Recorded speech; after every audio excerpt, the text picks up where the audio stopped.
देवों के देव महादेव बहुत ही भोले माने जाते हैं, इसलिए उनका एक नाम भोलेनाथ भी है। पौराणिक मान्यतानुसार भगवान शंकर को प्रसन्न करने के लिए किसी भी तरह के खास विशेष पूजन की आवश्यकता नहीं होती, क्योंकि कहा जाता है कि वह तो भोले हैं और भक्त की मन से की गई क्षणिक मात्र की भक्ति से ही वह प्रसन्न हो जाते हैं। अगर आप भी शिव की भक्ति और कृपा पाना चाहते हैं तो आप यह कथा अवश्य सुनिए। इस कथा से आपको यह जानकारी मिलेगी कि जो भी मनुष्य अगर गलती से भी एक क्षण के लिए हृदय से भोलेनाथ का पूजा कर लेता है या उनका स्मरण कर लेता है तो भोलेनाथ अत्यंत ही प्रसन्न हो जाते हैं। और आज तो महाशिवरात्रि है, इस दिन सभी भक्तों को भगवान भोलेनाथ की कथा जरूर सुननी चाहिए। यदि आप यह कथा सच्चे हृदय से सुनते हैं तो निश्चय ही आपका हृदय में भी भक्ति भाव उत्पन्न होंगे और हम भोलेनाथ से प्रार्थना करते हैं कि वह अपने भक्तों की मनोकामनाएं पूर्ण करें। तो चलिए भगवान भोलेनाथ का और माँ पार्वती का ध्यान करते हुए इस कथा को सच्चे मन से सुनिए। एक बार चित्रभानु नामक एक शिकारी था। पशुओं की हत्या करके वह अपने कुटुंब को पालता था। वह एक साहूकार का ऋणी था, लेकिन ऋण समय पर न चुका सकने पर क्रोधित साहूकार ने उसको शिवमठ में बंदी बना लिया। संयोग से उस दिन शिवरात्रि थी। बंदी रहते हुए शिकारी मठ में शिव संबंधी धार्मिक बातें सुनता रहा। वहीं उसने शिवरात्रि व्रत की कथा भी सुनी। संध्या होने पर साहूकार ने उसे बुलाया और ऋण चुकाने के लिए पूछा तो शिकारी अगले दिन सारा ऋण लौटा देने का वचन दिया। साहूकार ने उसकी बात मान ली और उसे छोड़ दिया। शिकारी जंगल में शिकार के लिए निकला, लेकिन दिन भर बंदी गृह में रहने के कारण भूख प्यास से व्याकुल था। सूर्यास्त होने पर वह एक जलाशय के समीप गया और वहां एक घाट के किनारे एक पेड़ पर थोड़ा सा जल पीने के लिए लेकर चढ़ गया, क्योंकि उसे पूरी उम्मीद थी कि कोई न कोई जानवर अपनी प्यास बुझाने के लिए यहाँ जरूर आएगा। वह पेड़ बेलपत्र का था और उसी पेड़ के नीचे शिवलिंग भी था, जो सूखे बेलपत्रों से ढके होने के कारण दिखाई नहीं दे रहा था। शिकारी को उसका पता न चला। भूख और प्यास से थका वो उसी मचान पर बैठ गया। मचान बनाते समय उसने जो टहनियां तोड़ी वे संयोग से शिवलिंग पर गिरी। इस प्रकार दिन भर भूखे प्यासे शिकारी का व्रत भी हो गया और शिवलिंग पर बेलपत्र भी चढ़ गए। एक पहर रात्रि बीत जाने पर एक गर्भिणी मृगी तालाब पर पानी पीने पहुंची। शिकारी ने धनुष पर तीर चढ़ाकर जो ही प्रत्यंचा खींची, उसके हाथ के धक्के से कुछ पत्ते एवं जल की कुछ बूंदें नीचे बने शिवलिंग पर गिरी और अनजाने में ही शिकारी की पहले प्रहर की पूजा हो गई। मृगी बोली, मैं गर्भिणी हूँ, शीघ्र ही प्रसव करूँगी। तुम एक साथ दो जीवों की हत्या करोगे, जो ठीक नहीं है। मैं बच्चे को जन्म देकर शीघ्र ही तुम्हारे समक्ष प्रस्तुत हो जाऊंगी, तब मार लेना। शिकारी ने प्रत्यंचा ढीली कर दी और मृगी जंगली झाड़ियों में लुप्त हो गई। कुछ ही देर बाद एक और मृगी उधर से निकली। शिकारी की प्रसन्नता का ठिकाना न रहा। समीप आने पर उसने धनुष पर बाण चढ़ाया। कुछ बेलपत्र नीचे शिवलिंग पर जा गिरे और अनायास ही शिकारी की दूसरे प्रहर की पूजा भी हो गई। तब उसे देख मृगी ने विनम्रता पूर्वक निवेदन किया कि मैं थोड़ी देर पहले ऋतु से निवृत्त हुई हूँ, कामातुर विरहिणी हूँ, अपने प्रिय की खोज में भटक रही हूँ। मैं अपने पति से मिलकर शीघ्र ही तुम्हारे पास आ जाऊंगी। उसकी बात को सुनकर शिकारी को दया आ गई और शिकारी ने उसे भी जाने दिया। शिकारी 2 बार शिकार को खोकर वह चिंता में पड़ गया। रात्रि का आखिरी पहर बीत रहा था। तभी एक अन्य मृगी अपने बच्चों के साथ उधर से निकली। उसी क्षण शिकारी धनुष पर तीर चढ़ाकर छोड़ने ही वाला था कि मृगी बोली, मैं इन बच्चों को इनके पिता के हवाले करके लौट आऊंगी, इस समय मुझे मत मारो। ऐसा सुनकर शिकारी हंसा और बोला, सामने आए शिकार को छोड़ दूं, मैं ऐसा मूर्ख नहीं। इससे पहले मैं 2 बार अपना शिकार खो चुका हूँ। मेरे बच्चे भूख प्यास से तड़प रहे होंगे।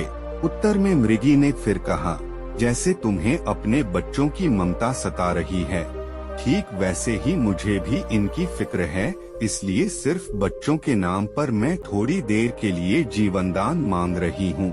मेरा विश्वास करो, मैं इन्हें इनके पिता के पास छोड़कर तुरंत लौटने की प्रतिज्ञा करती हूँ। मृगी का दीन स्वर सुनकर शिकारी को उस पर दया आ गई। उसने उस मृगी को भी जाने दिया। शिकार के अभाव में बेल वृक्ष पर बैठा शिकारी बेलपत्र तोड़ तोड़ कर नीचे फेंकता जा रहा था। इसी तरह उसकी तीसरे प्रहर की पूजा भी स्वतः ही संपन्न हो गई। भोर होने को हुई तो एक हृष्ट पुष्ट मृग उसी रास्ते पर आया। शिकारी ने सोच लिया कि इसका शिकार वह अवश्य करेगा।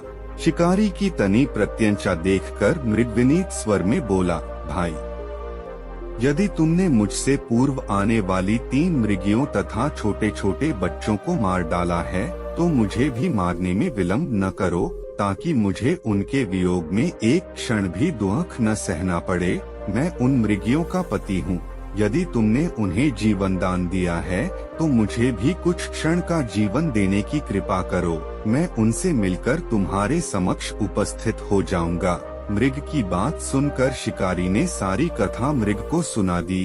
तब मृग ने कहा, मेरी तीनों पत्नियां जिस प्रकार प्रतिज्ञाबद्ध होकर गई हैं, वे मेरी मृत्यु से अपने धर्म का पालन नहीं कर पाएंगी। आठ जैसे तुमने उन्हें विश्वास पात्र मानकर छोड़ा है, वैसे ही मुझे भी जाने दो। मैं उन सब के साथ तुम्हारे सामने शीघ्र ही उपस्थित होता हूँ। उपवास, रात्रि जागरण तथा शिवलिंग पर बेलपत्र चढ़ने से शिकारी का हिंसक हृदय निर्मल हो गया था। उसमें भगवत शक्ति का वास हो गया था। उसके हाथ से धनुष तथा बाण छूट गया और उसने मृग को जाने दिया।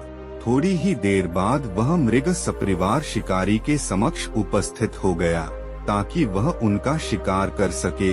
किंतु जंगली पशुओं की ऐसी सत्यता, सात्विकता एवं सामूहिक प्रेम भावना देखकर शिकारी को बड़ी ग्लानि हुई। उसके नेत्रों से आंसुओं की झड़ी लग गई। उस मृग परिवार को न मारकर शिकारी ने अपने कठोर हृदय को जीव हिंसा से हटा सदा के लिए कोमल एवं दयालु बना लिया। देवलोक से समस्त देव समाज भी इस घटना को देख रहे थे। उसके ऐसा करने पर भगवान शंकर ने प्रसन्न होकर तत्काल उसे अपने दिव्य स्वरूप का दर्शन करवाया तथा उसे सुख समृद्धि का वरदान देकर गुह नाम प्रदान किया। यही वह गुह था जिसके साथ भगवान श्री राम ने मित्रता की थी। मित्रों, हमें आशा है कि आपको यह कथा अवश्य ही अच्छी लगी होगी। तो प्रेम से बोलिए पार्वती पते हर हर महादेव की जय। प्रिय भक्तों, अब हम आपको भगवान शिव से जुड़ी दूसरी कथा सुनते हैं। किसी एक नगर में एक साहूकार था।